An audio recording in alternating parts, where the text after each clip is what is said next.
Hello, Aries, Sun, Moon, Rising, and Venus signs. Kamusta po kayo? Sana po ay nasa mabuti kayong kalagayan. Welcome back po sa Star Tarot. Kung bago kayo dito, welcome din po kayo. Thank you po sa inyong support. I truly appreciate it. God bless you all po. Tignan natin ang mga messages ninyo for today. Aries, paunang mensahe po ninyo ay the Justice Energy. Ayan, so ibig sabihin nito, no, Aries, na balance will be back in your life, no? Sa ngayon, magkakaroon na muli kayo ng order sa buhay, maaayos na muli ang lahat-lahat, no? Parang mailalagay na ninyong muli ang mga bagay-bagay, mga pangyayari sa buhay ninyo into kung saan man sila dapat, kung ano man ang dapat na kalalagyan ng kung ano-anong bagay sa buhay ninyo or yung mga pangyayaring yun, ano? There is also clarity na dito, siguro sa kung ano man ang path na tatahakin ninyo ngayon, no? Maaring makikita nyo na ngayon ang clear direction, no? Yung parang ganon. Kasi magkakaroon na din kayo ng kalinawan sa isipan ninyo dito, no? Kung meron din kayo ditong mga pinaglalaban sa korte, no? Maaring lumabas na kung ano man ang desisyon at yan ay magiging pabor para sa inyo, no? Yung ganon. It's also sinasabi ng energy na to sa inyo na justice will be served. Kung ano ang para sa inyo, yun ang ibibigay sa inyo. Yun ang makukuha ninyo sa ngayon, no? So, good luck to that, Aries. So, tignan natin kung ano pa ang ganap for you. We have the Hierophant energy. Ayan. So, maaring ang iba sa inyo dito, no, siguro ikakasal na, no? Maaring nagpe-prepare na kayo ng wedding ninyo, maaring naghahanap na kayo ngayon ng venue, ng inyong reception, or kung saan kayo ikakasal, maaring mga ganon ang ganap. Maari din na focused kayo on education, on learning dito, no? Expanding your knowledge, expanding your studies. Maaring ganun ang focus ng iba sa inyo dito, Aries. Maaari din na teacher kayo, no? Maaari you're a teacher by profession or siguro mga spiritual teacher kayo, mentor, ganun, counselor. Maaari din ganun ang ganap dito for some of you, no? Maaari din na kayo ngayon yung naghahanap ng mga ganong klaseng tao, no? Maaring naghahanap din kayo ngayon ng mentor or ng counselor or life coach. Maaring ganon ang ganap dito for you, Aries, no? So, good luck po. So, what else? We have Four of Pentacles. Ayan. So, there is a need for control dito, no? Need for control. Siguro, pagdating sa pangkaperahang aspeto, no, Aries, maaring hindi kayo stricto, no, kumbaga sa disiplina ninyo, kasi maaring hindi ninyo nakokontrol ang paggastos, hindi ninyo nakokontrol siguro ang mga bagay-bagay pagdating sa pangkaperahang aspeto, no? So maaring kung ano lang ang naiisip ninyo, kung ano nararamdaman ninyo, talagang doon kayo gagawin ninyo, maaring ganoon. So parang iniimbitahan kayo dito to palakasin ninyo ang inyong financial discipline, no, Aries? Yun ang nakikita ko dito. Kasi parang extremes siguro kayo, no? Ang iba sa inyo, super save naman, puro save ng pera. Parang ayaw naman ninyong maglabas ng kahit konti, no? Parang ganon. Tapos siguro ang iba naman sa inyo, yung super gastos naman. Yung total opposite naman ay super save, super gastos naman. At maaaring hindi rin ninyo nakokontrol ang pag-shopping, paggastos, maaaring gano'n. So, there is a need for control dito. There is a need for financial discipline, no? Yun ang napipick up ko dyan for some of you. So, what else? Lover's energy. So, out of 4 tarot cards dito, 3 yung inyong major arcana, Aries. Ibig sabihin niya, no, na merong parating or merong mangyayari sa buhay ninyo na major event ito, no, that would have a great impact sa buhay ninyo. So, that could be in any area of life. Maaring pangkaperahang aspeto yan. Maaring may mga pagbabago na talaga kayong gagawin dito. At talaga mapapakinabangan ninyo yan. No? May mga pagbabagong positibo, no? Na yan ay makaka-apekto for the long term pagdating sa inyong pangkaperahang aspeto. So, maybe ayun, may long-term impact yan para sa inyo. Maaari din naman na yan ay related sa inyong mga relationships. Lalong-lalo na dito sa Lover's Energy, may mga decision making ang iba sa inyo dito na gagawin, no? May mga decision making kayo dito na kailangang harapin sa ngayon, and that is related to your relationships, no? Maaring decision yan na linked sa inyong love and romantic relationship, or maaari din naman na sa relationship ninyo sa kaibigan or kapamilya, no? So that is also possible. For some of you dito, Aries, maaaring ipapasok ang iba sa inyo dito sa isang love and romantic relationship, no? Maaaring ganon ang ganap dito for some of you. So, good luck po. Maaaring mamimili kayo dito. Siguro, mamimili kayo ng diligawan ninyo, or ang iba sa inyo namimili or mamimili kayo siguro ng kung sino ang sasagutin ninyo, no? So, maaaring ganon ang ganap dito for some of you. So, definitely, there is, new love and romantic relationship dito na magsisimula for some of you, or maaring leveling up naman ng commitment ninyo with your person. Maaring meron ditong papakasal na, no? We have Hierophant energy tsaka Lovers energy, so definitely meron ditong kasalang magaganap, or meron ditong engagement na magaganap for some of you. So, congrats po. So, final message ninyo, napakaganda, 8888. Ayan. So, personal power, yun ang ang tawag dito, yun ang will be on display ngayon, no? Around this time for some of you dito. Napakaganda rin ito ng 88 ang 88. That represents also material abundance, no? That is wealth. There is balance. There will be material gain na parating sa inyo dito. So, pagdating sa relationships at pagdating sa pera, sa finances, around this time, this is a very good period for those areas. No? So, good luck po and congrats. That's all I have for you for today. Thank you for watching. Love and light. Namaste. Hello, Leo, Sun, Moon, Rising, and Venus signs. Kamusta po kayo? Sana po ay nasa mabuti kayong kalagayan. Welcome back po sa Star Tarot. Kung bago po kayo rito, welcome din po kayo. Thank you po sa inyong support. I truly appreciate it. God bless you all po. Tingnan natin ang mga mensahe ni Leo for today. Pauna mensahe po ninyo, Hierophant energy. Leo, maaaring ang iba sa inyo dito is focusing on preparation ng inyong kasal, no? Maaring ganun ang ganap dito. But of course, this is not going to resonate with everyone, so just take as it resonates po, no? Because yung specific na message na yan ay hindi para sa lahat, no? Kaya, kung sino lang yung nakaka-resonate, kunin nyo po, no? Ang iba na hindi nakaka-resonate dyan, then just leave it for someone else, no? So, maaring may kasalang magaganap dito for some of you. Maring naghahanap kayo dito ng venue ng inyong kasal, naghahanap kayo dito ng venue ng inyong reception, no? Parang gano'n ang napipick up ko dito for some of you. Maybe for others of you as well, this is a period wherein siguro naghahanap kayo dito ng mentor, naghahanap kayo ng life coach, naghahanap kayo ng mga spiritual advisor, no? Mga ganon. Kasi maaring maghihingi kayo ng gabay, maghihingi kayo ng advice, ng guidance, ganon, no?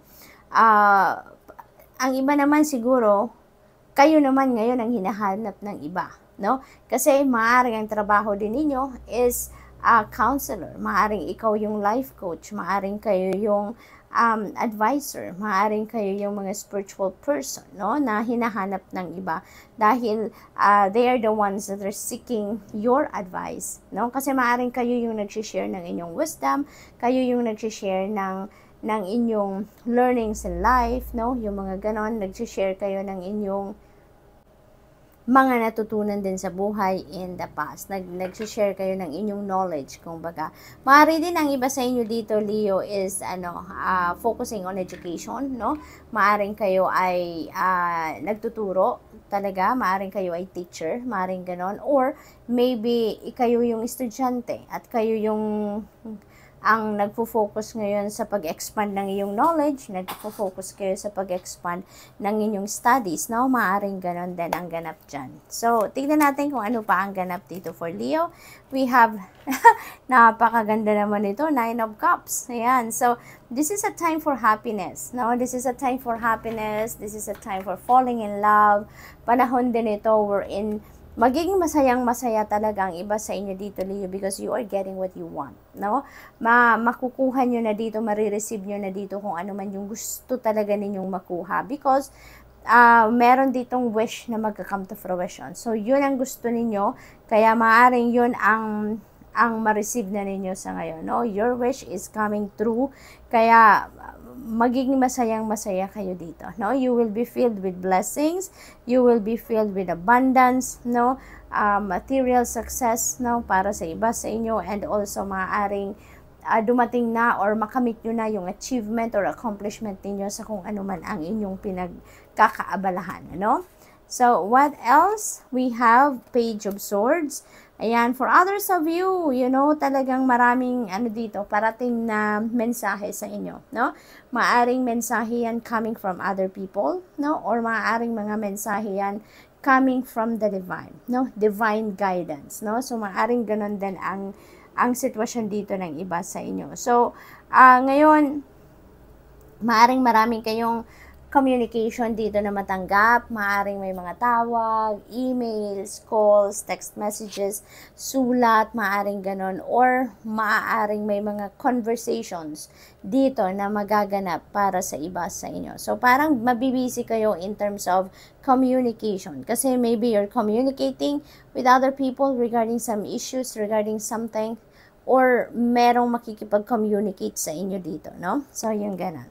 So, what else? We have Ace of Wands, beautiful energy, kasi new beginning ito, no? There is a new beginning energy dito, and that could be related to your creativity, no? So, maaaring bagong endeavor ito, siguro mga bagong trabaho, bagong negosyo, bagong karera na, you know, that will be centered on your creativity. So, maaaring ganon ang ganap dito.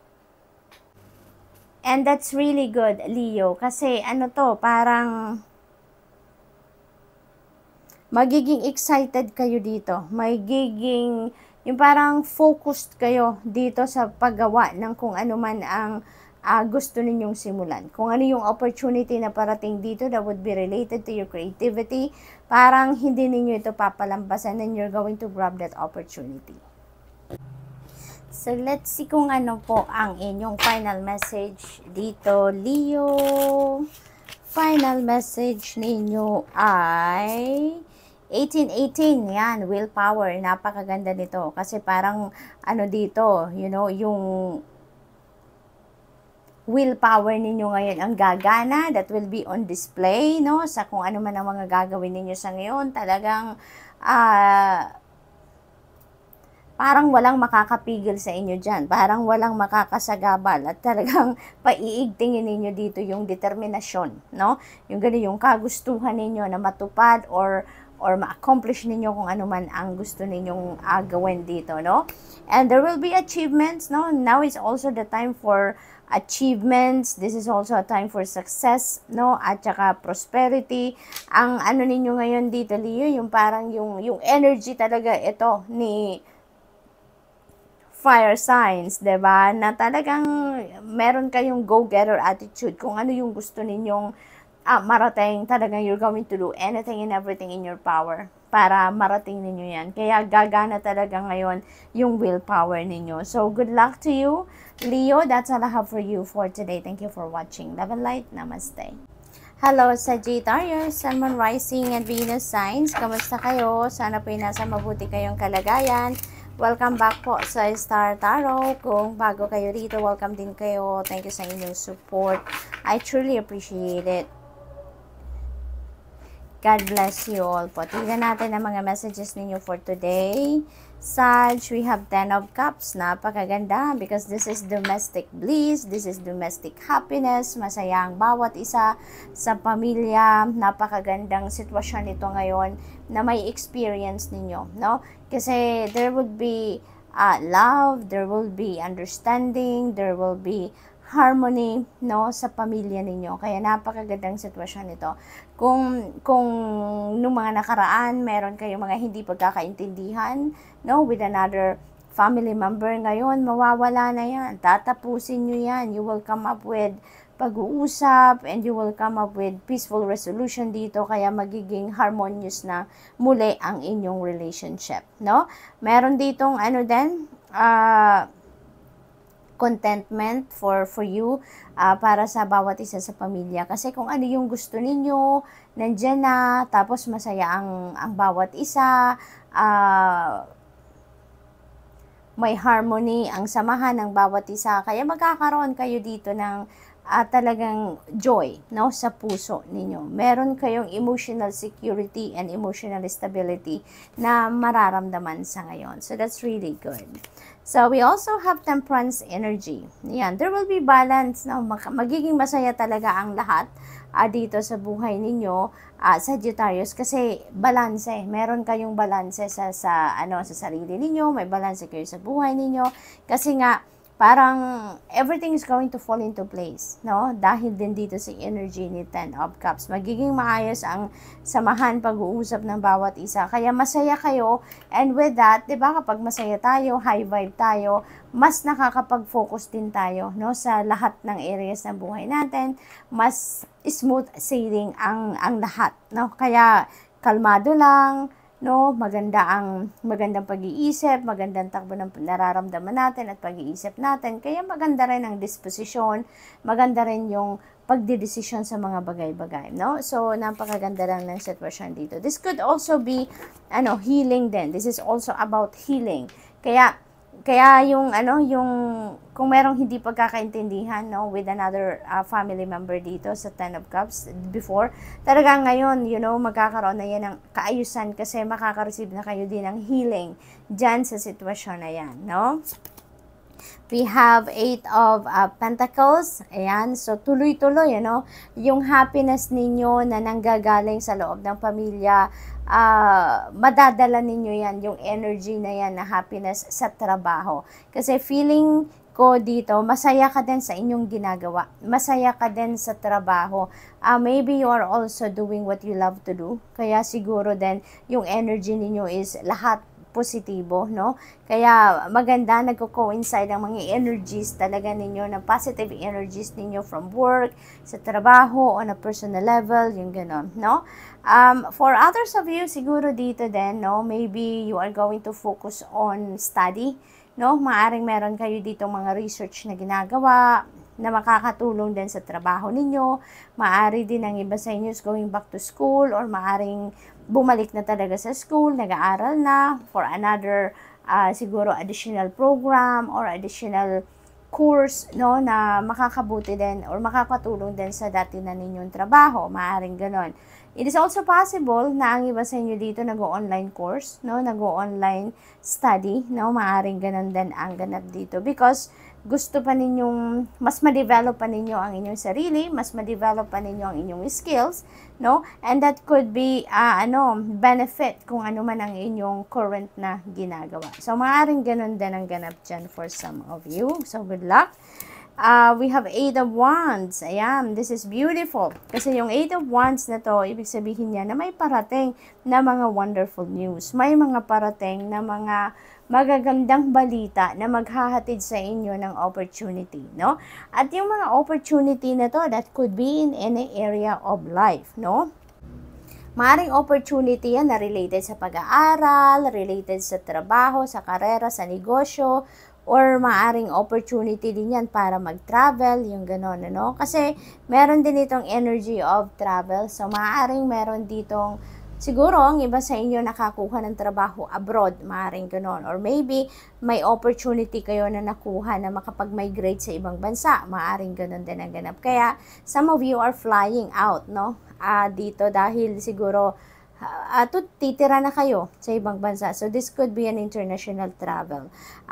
Mabilisan din, no? This is an energy of fast movement, kaya maaaring kung ano man yung, let's say for example, pinoproseso ninyong mga papeles or mga kung ano-anong mga pinoproseso ninyong mga bagay-bagay, maaaring yan ay mapabilis na ngayon, no? Maaaring yan ay umusad ng muli, no? Kung nagkaroon ng blockage or nagkaroon ng stagnant energy surrounding it, so ngayon uusad ng muli, aandar ng muli yan, no? At yung mga pagbabagong maidudulot na mga galawan na yan sa ngayon is going to be mabilisan din, biglaan. Yung bang parang instant na biglang magbabago na lang, no, ang inyong sitwasyon. So, tingnan natin kung ano ang inyong final message dito, Sagittarius. Final message po ninyo ay 1616. Yan, readjustments. So, may mga kailangan kayo ditong baguhin, may mga slight na mga tweaking na gagawin ang iba sa inyo dito. And siguro yung mga tweaking na yan, na konti, na slight na gagawin ninyo, that could help you, no, na ma-overcome ninyo mga obstacles sa buhay ninyo. Makakatulong siguro yan na mas maging maayos ang inyong mga sitwasyon ngayon, ano man ang inyong kinabibilangang sitwasyon sa ngayon. So, this is really beautiful energy then for you.